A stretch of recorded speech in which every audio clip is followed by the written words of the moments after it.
Tout à fait. Alors, sur la pesée d'intérêt, très précisément, je pense qu'effectivement, il faut faire une pesée d'intérêt.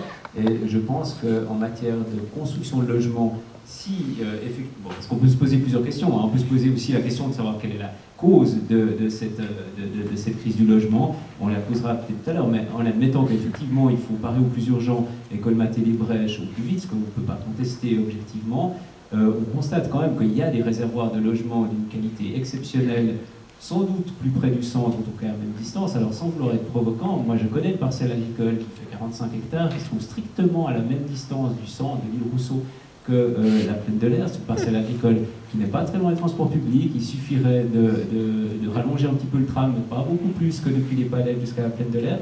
Cette parcelle est sur la commune de Vendeur, il faut faire à cheval en Vendeur économie, c'est le golfe de Vendeur.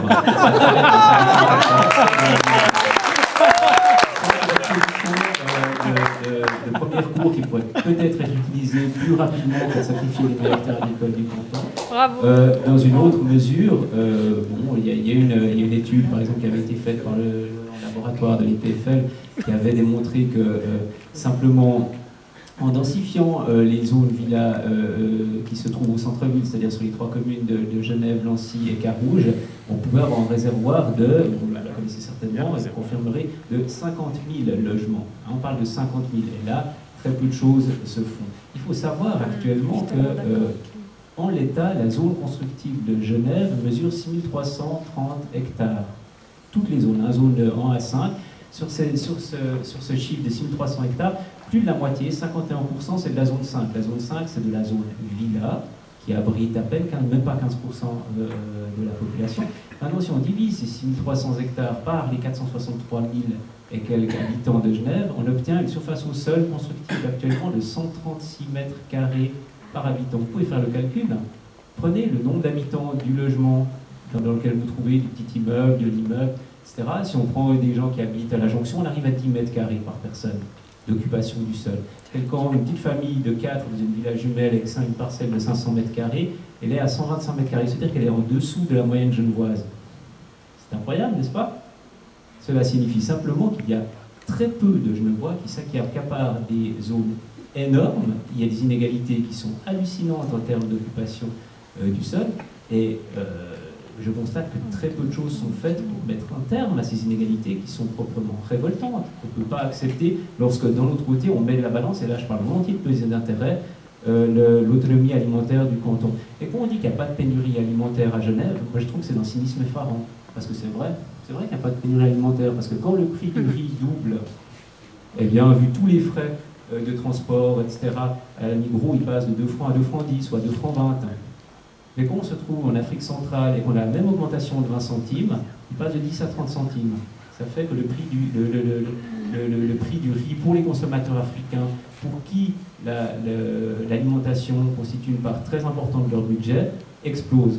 Tout ça, pourquoi? Parce que de fait, il y a une pénurie alimentaire chronique à l'échelle mondiale, il y a une partie très importante de la population qui souffre de la faim, et ces gens-là, moi je trouve que c'est simplement immoral d'importer des aliments qui viennent de pays qui connaissent la faim. Mais c'est ce qui se passe actuellement. On sait que ces multinationales, dont on parlait tout à l'heure, qui achètent les hectares par millions dans ces pays-là, tout ça pour les mettre en culture intensive, dans un but uniquement d'exportation, et qui crée la pénurie, non pas pour les petits Genevois riches qui peuvent se supporter une augmentation de 20 centimes du kilo de riz, mais pour la moitié de la planète qui vit avec des revenus extrêmement faibles. Et dans ce sens-là, je ne peux pas accepter de dire qu'il n'y a pas de pénurie alimentaire. On est dans une situation, au niveau mondial, de pénurie chronique, plus ou moins forte selon les années. Je finirai rapidement par parler de l'écoquartier, parce que je pense qu'il y a aussi beaucoup de choses à dire. On nous présente l'écoquartier. L'écoquartier, c'est un label qui a encore moins de valeur que le Rainforest Alliance qu'on a sur les bananes Chiquita. L'écoquartier, ça ne signifie rien, hein, c'est pas une marque déposée, il n'y a aucun label, il n'y a aucun organisme indépendant qui garantit ce que c'est qu'un écoquartier.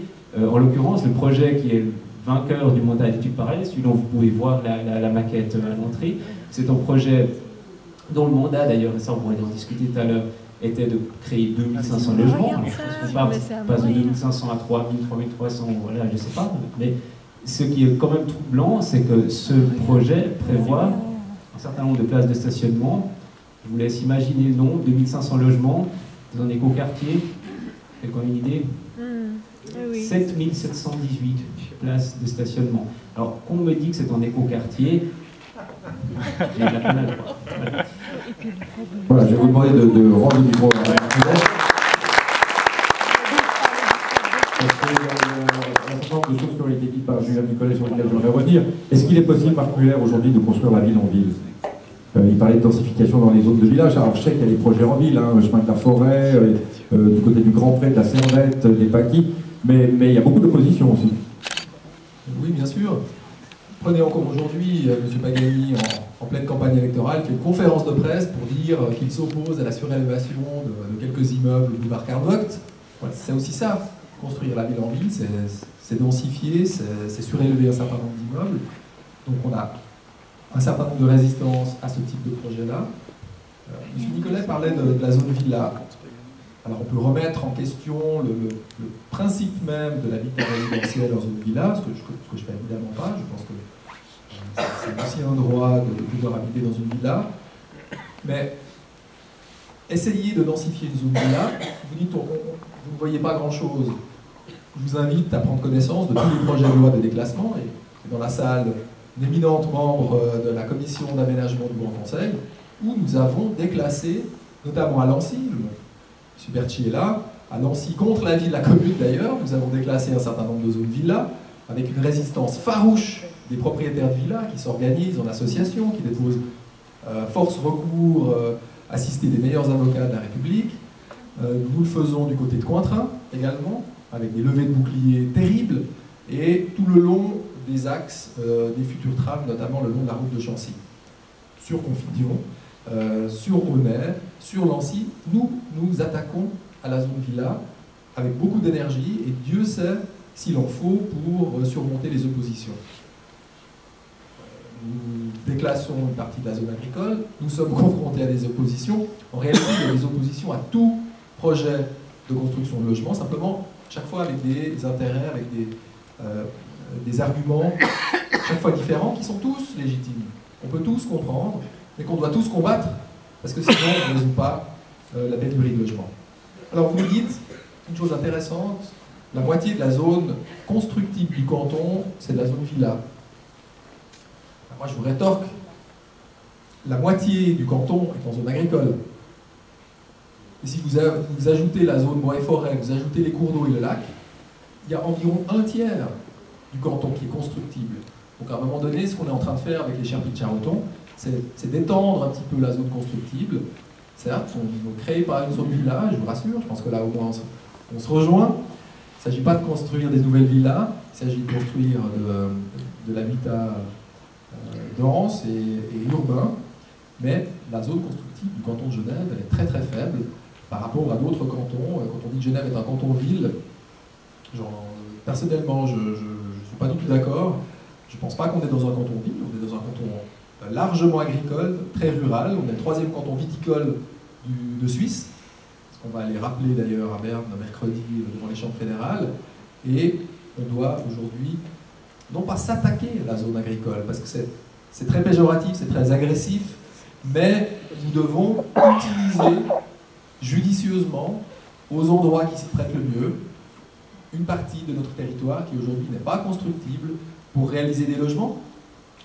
Pour une autre raison, c'est que c'est là que c'est le plus facile. Alors vous m'accuserez de cynisme de nouveau, mais c'est beaucoup plus facile de construire 3000 logements au Sherpies de Charenton que de construire 3000 nouveaux logements sur une ancienne zone villa, dans un quartier bâti, parce que c'est déjà construit, il y a énormément d'opposition, et architecturalement, le gain il est beaucoup plus faible. Donc on doit procéder de la sorte, on doit utiliser toutes les voies qui s'offrent à nous, toutes les sources de nouveaux logements doivent être exploitées aujourd'hui, sous peine tout simplement d'échouer, d'aggraver la pénurie de logement, de voir les loyers continuer à exploser, et sous peine de continuer à exporter notre pénurie de logement et de forcer une partie de nos voisins, de nos familles, de nos amis à aller habiter de plus en plus loin de là où ils sont nés ou de là où ils travaillent. J'aimerais que vous gardiez le micro une seconde, parce que M. Nicolet a fait allusion à l'écoquartier. C'est vrai qu'on entend beaucoup parler de cet écoquartier, on n'en sait encore pas grand-chose. Est-ce que vous pouvez nous dire un mot du cahier des charges, s'il y en a un, ou en tout cas de l'intention de cet écoquartier? On en entend beaucoup parler dans l'écoquartier en Suisse romande depuis bientôt une dizaine d'années. Hein. Le VVF notamment est très, très attaché à cette idée, mais il semble extrêmement difficile de construire un écoquartier. Oui, c'est vrai, il n'y a pas de définition absolue de l'écoquartier. C'est quand même une notion qui a été fortement promue par quand même tous les milieux dont vous êtes proches, j'imagine, les milieux verts. Et je trouve assez étonnant aujourd'hui de voir les mêmes que ceux qui ont milité pour l'écoquartier aujourd'hui dénigrer cette notion. Je trouve ça un petit peu surprenant. Il n'y a pas forcément... Non, mais attendez, M. Nicolet répondra, on va laisser le débat se faire dans la courtoisie de la sérénité. Allons-y. Alors c'est vrai qu'il n'y a pas de véritable définition. Il y a un certain nombre d'associations comme le VVF qui a essayé de créer un label. Très bien, d'ailleurs c'était assez amusant, j'ai trouvé ce label, il y avait 10 critères. Le 10e critère pour qu'on puisse parler d'un vrai écoquartier, c'est qu'il fallait que les gens soient heureux. Donc c'est quand même une notion assez idéaliste et assez intangible, ce qui fait que on fixe des critères dans le cadre de cahier des charges. Et effectivement, pour le concours des Sherpies de Charenton, on a mis l'accent sur les questions énergétiques, qui sont vraiment au premier plan aujourd'hui des préoccupations, sur la question de la gestion des déchets, sur la question de la circulation, malgré tout. Alors, s'il y a un certain nombre de parkings qui sont prévus, ça peut tout à fait évoluer, mais la mobilité douce est au centre des préoccupations dans la construction de ce quartier très convivial, très agréable à vivre que nous entendons créer dans ce quartier. La gestion de l'eau, etc. Il y a toute une série de critères qui figurent dans le cahier des charges et qui seront mis en œuvre dans le cadre de cet écoquartier.